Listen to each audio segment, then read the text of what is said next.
This is Optimal Relationships Daily, episode 256. 4 Things You Need to Know to Have a Strong, Healthy Relationship, Part 1, by Carrie L with tinybuddha.com.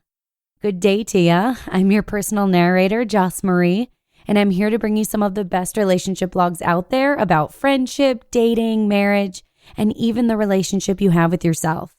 Today, I'll actually be featuring a new author whose post is about optimizing the relationship you have with your romantic partner.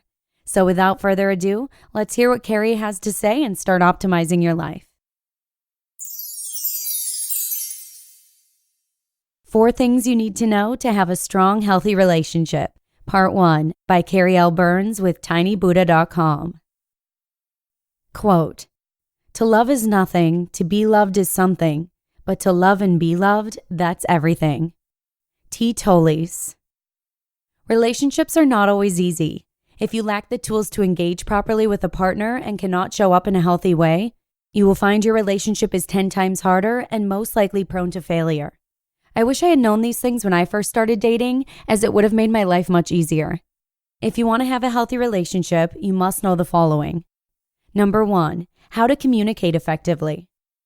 My first love and I were together for 4 years, and our relationship failed because we could not communicate.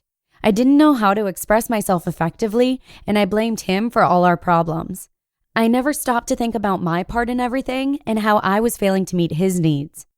One of the major obstacles couples face, if not the major obstacle, is the ability to communicate properly.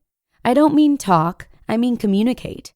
What we often fail to realize is that we talk at each other rather than listening and hearing and trying to understand. Anyone can talk, but not everyone can communicate. Communicating means you understand and are able to express your needs in a way that can be understood by your partner, and that you try your hardest to understand them and their needs. Next time you are with your partner and they are talking, try listening. Sit and listen, and do not try to think of the next thing you are going to say or how you are going to contradict what they are saying. When people feel heard, they will be more open to listening to what you have to say. If you cannot understand or refuse to try to understand what your partner needs because you are too focused on getting your point across and making sure you are understood, then you are talking and not communicating. Do you and your partner talk at each other?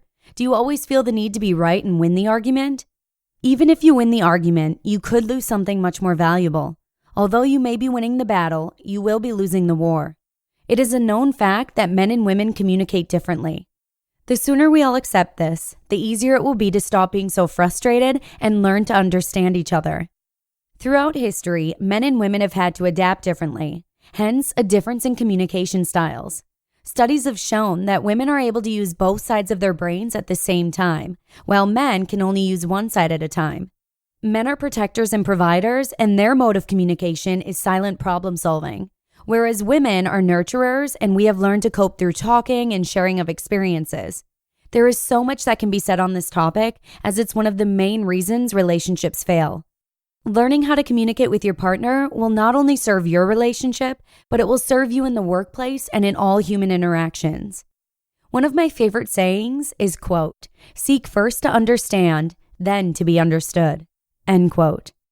A couple of great resources for anyone who wants to learn how to communicate within a couple are John Gray's books, Men Are From Mars, Women Are From Venus, and Couple Skills. Number 2, your love language. In 1995, Gary Chapman, PhD, wrote a book asserting that there are 5 love languages. He insisted that if you and your partner speak different languages, there will be constant dissatisfaction and unhappiness in your relationship. If you are lucky enough to meet someone that has the same love language as you, then great. But if you do not know your own language and it differs from your partner, how can they know how to make you happy and vice versa? On the other hand, if you don't know your partner's love language, how can you make them happy? If theirs is touch and you don't really like close physical contact, then you may not ever be a match. The 5 languages are: number 1, touch. Some people feel love by being touched. If touch is your love language, you require pats on the back, holding hands, cuddling, and having someone in close proximity to you. Number 2, receiving gifts. Others feel love by receiving gifts, and not necessarily Tiffany diamonds. Gifts can be flowers or simple tokens of affection, Something that shows the person took the time to think about you and pick out or make a gift that you value. Number 3, quality time. If you want someone to give you their undivided attention, even if for short periods, then your love language is quality time. You crave for someone to listen to you uninterrupted.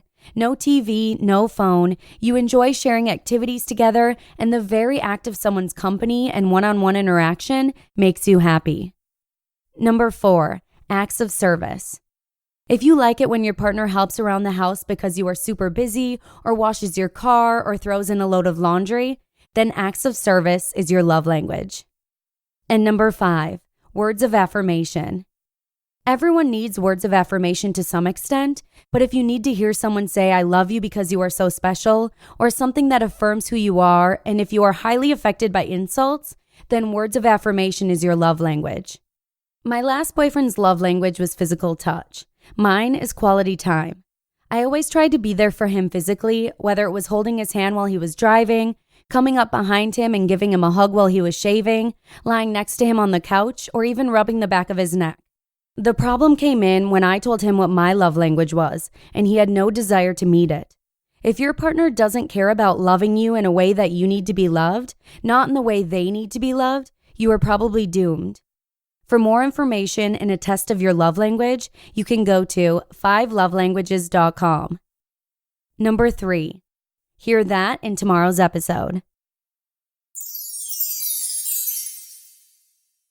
You just listened to part 1 of the post titled, 4 Things You Need to Know to Have a Strong, Healthy Relationship by Carrie L. with tinybuddha.com. If you're interested, Tiny Buddha has books and courses available on their site, which is tinybuddha.com. And Carrie is actually a guest author on their site whose mission in writing is essentially self-discovery. I enjoyed featuring her post today and hope you enjoyed it as well. So thanks for joining me here, and I'll see you again tomorrow for part 2 of the post, where your optimal life awaits. Hello, Life Optimizer. This is Justin Malik, creator and producer of this podcast, but also Optimal Living Daily, the show where I read to you from even more blogs covering finance, productivity, minimalism, personal development, and more from incredible bloggers like Derek Sivers, Zen Habits, Mark and Angel, The Minimalists, and all the ones you hear on this show too. So if you enjoyed today's episode and like taking amazing blogs on the go, come on over to Optimal Living Daily and subscribe to that one too. And together, we'll start optimizing your life. You've been listening to Optimal Living Daily. Be sure to hit the subscribe button to stay up to date on each new episode, and head to oldpodcast.com, that's OLDpodcast.com, for a free gift as well as more actionable tips and resources to help you maximize your potential. Thanks for joining us, and remember, your optimal life awaits.